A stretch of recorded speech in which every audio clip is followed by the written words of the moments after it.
से चिन्ह था, हमारा जो ध्वज पताका का जो चिन्ह था वो मछली था, वो हमारा देवता नहीं है। हम अपने माँ बाप से पैदा हुए हैं, मछली से पैदा नहीं हुए, न ब्रह्मा से पैदा हुए, हम अपने माँ बाप से पैदा हुए। वो हमारा राज प्रतीक था, तो उसको राज प्रतीक ही रखिए, उसका भगवाकरण या विष्णुकरण मत कीजिए। अगर आपने उसको देवता बनाया तो मनुवादी आके कहेंगे जी ये तो विष्णु का है, मछली विष्णु का अवतार थी ना, वो इसी तरीके भगवाकरण करते हैं।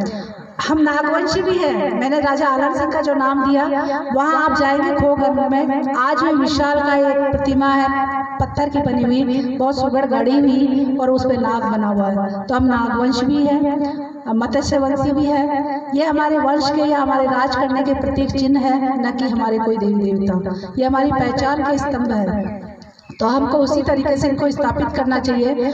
और हमें शिक्षा को ज़्यादा से ज़्यादा बढ़ावा देना चाहिए, स्वास्थ्य पे भी ध्यान देना चाहिए। और अब जब सरकार सब चीज़ों को प्राइवेट कर चुकी है, बेच रही है सब चीज़ों को, तो हमें रोजगार की ओर भी ध्यान देना होगा।